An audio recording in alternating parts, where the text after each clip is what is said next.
Welcome to Come and See, your podcast for finding truth in a world of chaos. Brought to you by All for Jesus Living Waters Ministry. With host and founder Richard Case and co-host and retreat leader Kathy Ricconi. Join us every weekday at this time to discuss news, spend time in the Word, and receive answers to your personal questions about living life in God's truth. And now your host, Richard Case.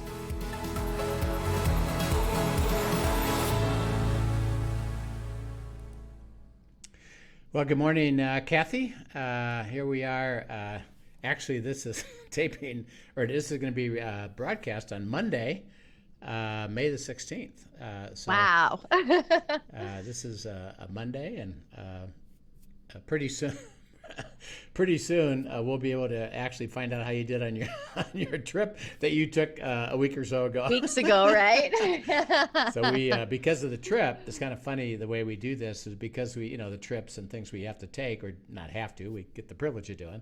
Yes. Particularly to take, you're really going to suffer going to Turks and Caicos. So got to take one for the team there, right? What we do is Kathy and I work a little bit harder to tape ahead so that we could have a week or two off in between to do a variety of things. And because it works really great because it just can be loaded up. And so we're actually ahead of the game just so you can go on the trip and we'll report. Exactly. We'll but report because of that, trip. Real-time stories are a a little bit off sync right now. A little bit off, When did you go? I went last year sometime.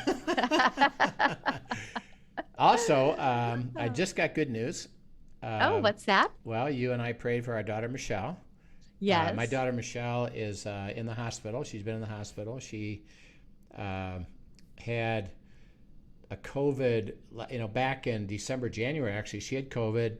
She got through it okay. She had recovery, typical stuff. But because she had lost her appetite and she was actually lost her sense of taste too, right? Losing some taste, and she had experienced, because of it, she had lost weight. She says, "Well, I'll just keep doing this."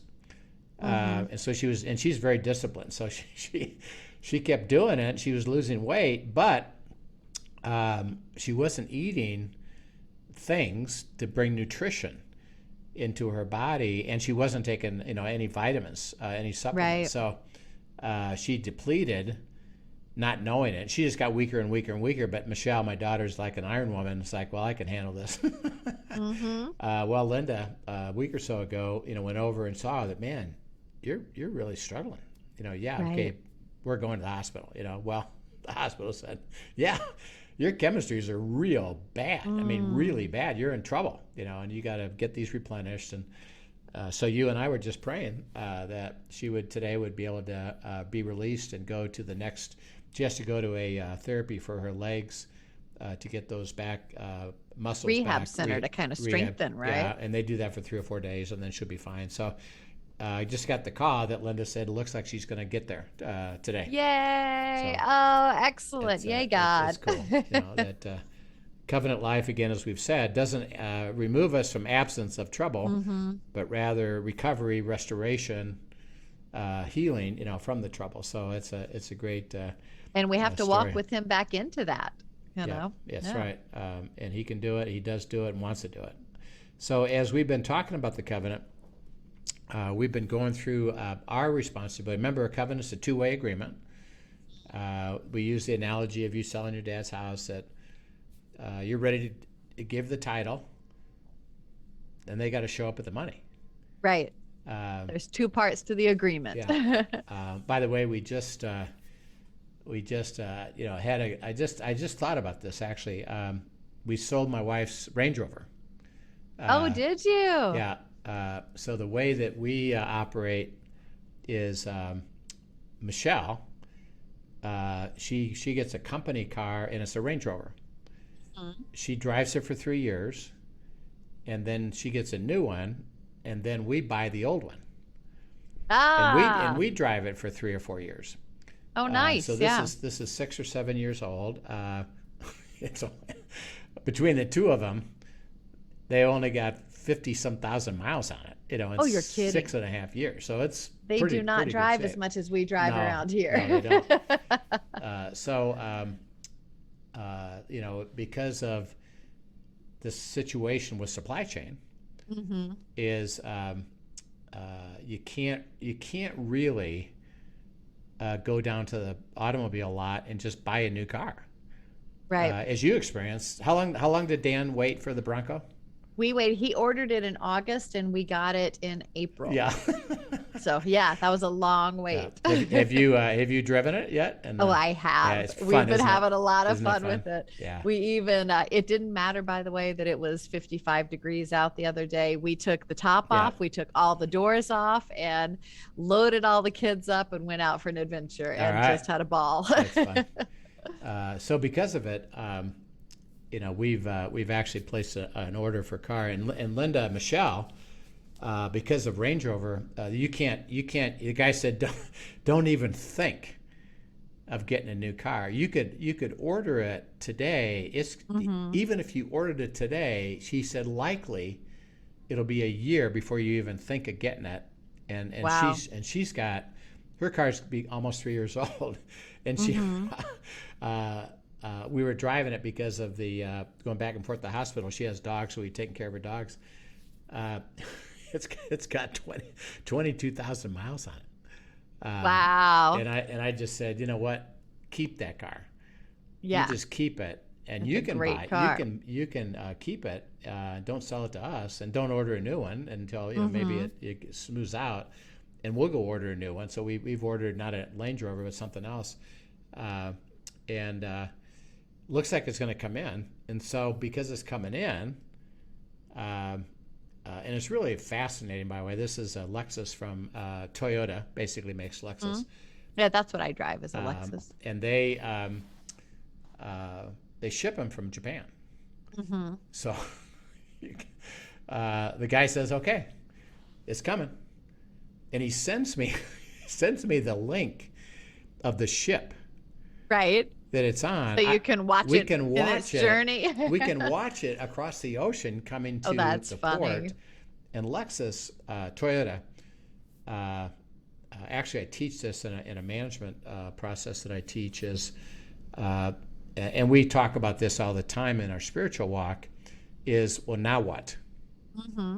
Well, for them, they actually operate that way. Okay, now what? Now that we understand this, now what? Well, they understand that the boats getting offloaded in San Francisco or Los Angeles takes 2 months. Oof. So the ship's there, but it's two months to get unloaded. So they say, well, now what?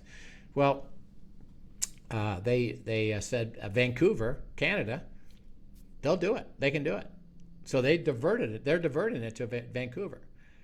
Now they got to get it here. And then they've got to find truckers to ship it. Well, what they did is the same thing. Okay, truckers are difficult to get, so we'll ship it by train. And all they had, and they hired these local people to take the car from the boat to the train, and then it comes by train to Denver. Wow, it's really remarkable. Anyway, it's on its way. So now that it's on its way, well, now we can go out and sell it.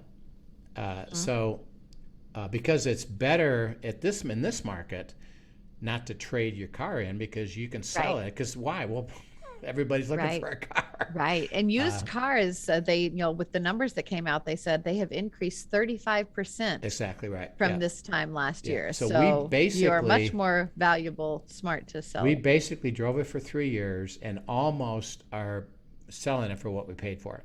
Wow. It's remarkable. So we sell it. So a guy buys it. So he comes to the office, and again, we have an agreement. Price is set. I've got the title. You come get the car. Right. By the way, when you show up, you got to bring the money. Right. So that the covenant, is in a way, that simple way of an agreement is, in order, I'm ready to hand over that title. I've got the car physically. It's cleaned up, beautiful. I'll hand it to you. Your role is to come and give me the money. Right. And we'll do it. The transaction will be complete. And so, because I'm always, in a sense, ready, because I own the title. See, I have the title. I'm ready to deliver it. I don't have to wonder if I can get it. I have it. You have it, right. The person receiving it is the one that has to show up with the condition of, are you bringing the money? So when we look at our role in the covenant, God says, I got it. I'm ready to deliver it. I have it to deliver, not a problem. I don't have to try to get it. I don't have to try to develop it. I don't have to come up with something. I got it. These privileges, I got it. You come to closing. And by the way, the interesting thing about God with the covenant is, he says, the way of evidence of the closing and getting it is you. You got to come. All you got to do is show up. If you show up, I'm going to deliver it to you. And what? You got to be with me. And by the way, stay with me in order to receive it and enjoy it. So it's a covenant two-way deal. And he says we have roles. We've talked about the aspect of, be holy, separate what is not, be separate, inner circle. Doesn't mean, don't associate. You can associate all the time with unclean people, and that's our life. But inner circle, decision-making, connectivity, be separate, have people with you.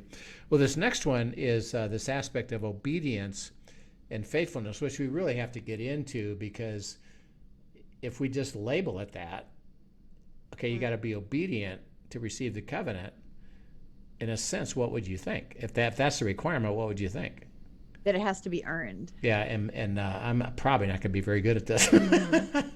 And that explains why I'm not getting the covenant. Right. And he says, no, it's way deeper than that. There's truth to this, but and he said, I'll share with you what it means. So let's look at the first one, Deuteronomy 28, 1-2. Now this is, Deuteronomy 28 is what's called the fine print. Okay. Remember, the agreement is, I'm going to bless you to make you a blessing. Okay. With the agreement I have with this guy, or you with your house, I've agreed to sell you the house. I've agreed to sell you my car. The preamble. Well, there's a lot of detail to that. Right. The fine print, and the car's got to be this, and the mileage has to be this, and it has to not have accidents, and all these things. And by the way, you got to show up and fill out the paperwork and all that. So this is the fine print. So Deuteronomy 28, 1-2 is kind of the beginning of the fine print. What does it say? Now it shall come to pass, if you diligently obey the voice of the Lord your God, to observe carefully all his commandments, which I command you today, that the Lord your God will set you high above all nations of the earth, and all these blessings shall come upon you and overtake you, because you obey the voice of the Lord your God. Yeah. So it's an if-then statement. If you obey, and we'll talk about that, the blessings that I promise will do what? They'll literally overtake you. Yeah, they'll overtake you, so that picture in your mind that by overtaking you, it's coming from behind. And your focus is forward. You're walking forward. And it overtakes you, where it comes upon you without you chasing it. Right. So that, and this is kind of an important piece of this obedience, is he basically says, don't chase the blessing. Don't say, well, I'm going to go get the blessing, and I would like you to give me the blessing, and I'm going to focus on the blessing. He says, interesting enough, if that's how you approach it, and you turn around, because you say, well, they're coming, they're going to overtake me, and I turn around. But when you turn around, he said, you stop it, because you stop what? Following me, and you chase the blessing. He said, no, I'm going to give you the blessing. By the way, what is that? Well, think about what that requires. Faith. Right. What do you have to believe? That he will do what he says he'll do. He'll give me the blessing. Yeah. It's not mine to chase. I can't define it myself. Rather, he says, well, just keep following me. if you follow me, they're going to overtake you. And they will come upon you while you're doing what? Walking forward on the path that he has for with you. him, yes. With him, particularly around, and this is cool, the issues of life, the things that you are facing, which is the path you're on. So it's not a, we'd call a religious path, or I'd better be holy to make sure everything's right. No, it's just walk down the path in the things of life that you're facing. Let me bring resolution. Let me bring healing. Let me bring restoration. Let me bring fantastic stuff. And there is a level of trust involved in that, and as he grows us in that. Yeah. And see, that's where people get stuck. Is that, well, I haven't experienced that, and I prayed for the blessing, but I didn't get it. Matter of fact, it seemed to get worse. So why bother? You're telling me to trust something. Well, why would I trust? Doesn't God have to show me? And God says, well, he says, I will show you. Matter of fact, I'll persuade you, I'll demonstrate it to you, but you're going to have to follow me, because, and going back to the discussion we had last week of holiness, is he says, I can't touch darkness.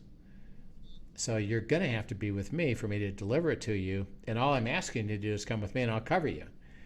Right. And then he says this, if you, and this, read that at first verse again, because it sets up what this kind of looks like. It's a little bit different than we think. What does he say? Deuteronomy 28, 1 and 2. Okay. If. Now it shall come to pass, if you diligently obey the voice of the Lord your God, to observe carefully all his commandments, which I command you today. That's good. So you're diligently obeying what? The voice of the Lord. So really, we can read it a little bit differently. That it's not a religious thing. It's not you figure out and act on your own. He says, if you hear, by definition, because God says, what am I doing? Speaking. I'm speaking. If you hear me with a heart to do what? Follow. To follow, yeah. With a heart to follow. Which, by the way, that's how he defines obedience. It isn't perfectly do everything that I've written. He says, listen. And I mean, again, think how simple this is. If I'm going to be listening, where do I have to be? I have to be with him. Oh, I got to be for with him to be speaking, so I can hear it. Yeah, and by the way, and this is important, it's not a loud voice. He's not screaming at us. He's not, let me cut through the noise. He says, well, you and I are going to have a conversation. Because why? Well, you're with me. Right. We're going to talk. I'm going to speak, God's speaking. I'm going to instruct you. Because you heard what I said, then your next heart issue, your next soul issue would be what? I would like to follow that. Now he says, and we'll get into this, are we really good at that? No, because it's, particularly when we're learning this, is he's going to say, well, this is the way, come with me. And we're going to say, I'm not sure. Right. That doesn't make sense to me, or it's not logical, or man, that doesn't seem right to me. Or I thought, or all my friends are telling me to do this, and I hear you saying this. Well, he says that's the point. Is that it's okay that you struggle. He said, but the key is do what? Keep listening. Keep listening. Keep listening. I'll walk you into it. We'll discuss it. I understand where you're struggling. Let me give you the power to be faithful, to what I have to say, and I'll show you the way. So that as that plays out, it's a beautiful voice of God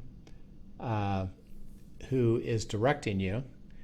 And remember, he's directing you toward what? The covenant. Right. I have to get you in the right place at the right time with the right people for me, God speaking, to deliver this amazing thing that I can give you if you have a heart to go. And he'll instruct you, so that, particularly like in, and I know Dan experiences this in business, there's a lot of disappointment. Right. In business, because people don't honor what they say. Mm-hmm. They said they were going to provide something or do something, and they don't, or it's kind of half-baked, or it's not quite what they said. And we're trying to succeed meaning do well with, revenue and cost and having people, enjoy things. But their frustration. Because of the frustration, it's easy to get what I call riled up. Right. Because, that's not right. I was counting on that. I was counting on you to say what you're going to do or to deliver, something. I got something going on right now. We're doing these acquisitions, and we to do an acquisition, you have to have an attorney. Right. And the sellers are these individuals. Generally speaking, they're already 55, 60 years old with a heart to retire. We're giving them the opportunity to go to a different place part-time or retire, and then we operate with the company, and it's really a cool thing what we're doing. The seller is saying, okay, here's the document, here's an issue. Could you please fix this? Could you please reword this? Could you agree to this? Could you get me the employment agreement? Can you get me this or that? So our attorney, we say, this is the issue. Could you deliver it? Yeah, I'll deliver it tomorrow. Okay. Well, that's 8 days ago. Yep. My seller is unhappy. Right. I thought you guys, they're looking to me. Right. I thought you guys had integrity. You said it was coming. It's not coming. So yet some of this is out of your control. So I go to the attorney. Hey, I got delayed. I got busy. I got this. I'll get it. I'll get it to you tomorrow. But it doesn't come. Well, that's frustrating. Yes. So it kind of riles you up, And so it's like, okay, that's enough. We got to do something about this. And it's as I'm getting ready to wait a minute, I'm going to get strong here. This isn't right. And I would like to kind of push it in a not a hostile way, but in a forceful way. Right. And God says, if I was you, I wouldn't hit that tar baby. Is that I know it's natural to do that, but I'm asking you, Rich, to do something different. I want you to wait. I want you to treat him with respect. Don't worry. It's going to work out. Just tell the seller the truth. Process. You stay calm. You stay in shalom. Don't you push it. I know you could, and sometimes I might ask you to, but this time I'm saying no. Right. I hear that. But why? I'm walking with him. I'm listening to him. Now, my first reaction is, yeah, but.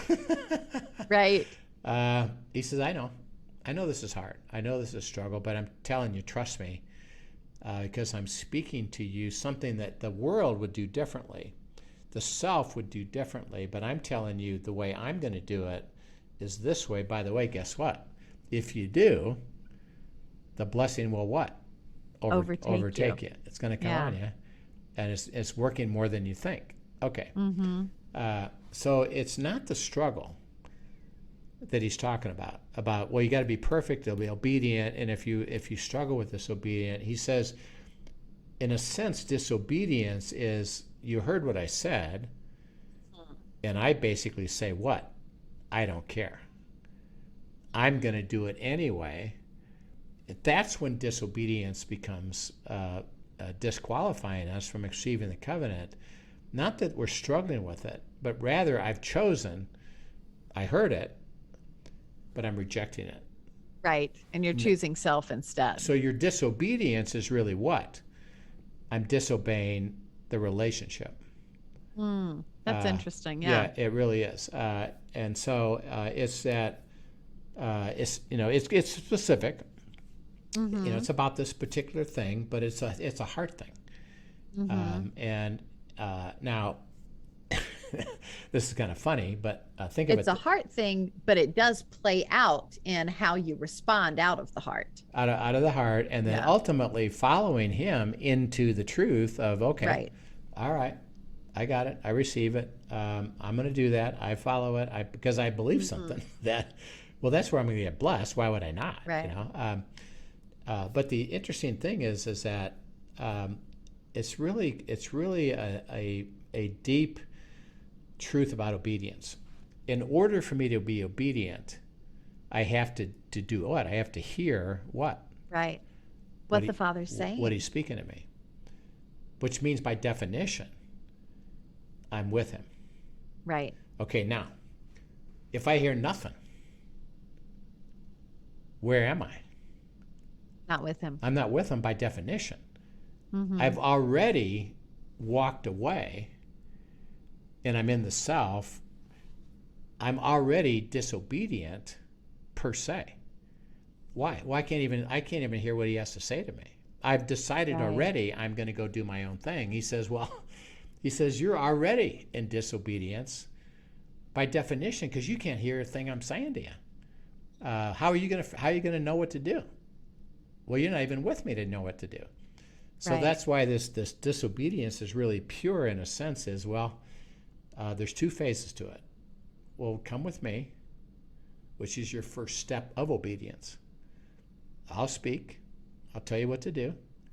I'm guiding you to where I'm going to bless you. And then when you struggle with that, stay with me and I'll give you the power to do it. So either you don't come at all, disobedience, or you heard and you walk away anyway. Because I know better. He said, by the way, okay, I'll let you. If and let's see how that goes for you. Yeah, if that's how you want to go. Like, I was actually doing a discipling call, and we were talking about this aspect of it, and we were talking about Sarah and Abraham, and God gave him a promise. Right. I'm going to give you a son, and you'll be the father of many nations. Well, they were getting old. Didn't see it happening. They didn't see it happening, and they said, I think it's a good idea to take Hagar, the maid, and have a baby with her to fulfill the promise. Right. And so they were trying to make the promise happen rather than even asking God what he had to say and having him meet them in that liminal space between what he's promised and what's been delivered. Yeah. So this is really important. When did they disobey? At that moment that they didn't check in with him. Yeah. And they took it on their own. See, they walked away. They already heard what the truth was. Right. So they knew the truth. And they were struggling, like we all do. Hey, wait a minute. This ain't happening. This is getting tiresome. I mean, come on. Shouldn't we? But the mistake they made, the point of disobedience wasn't that struggle. Right. It was not going to him and saying, we're really struggling with this. Could you please give us, again, clarity, revisit the promise. What do you want us to do now? How do you want us to view this?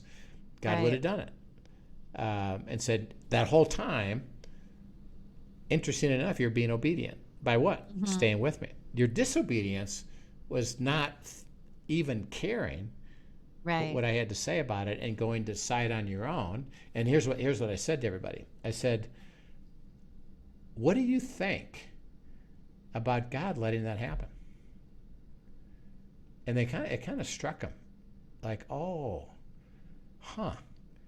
yeah.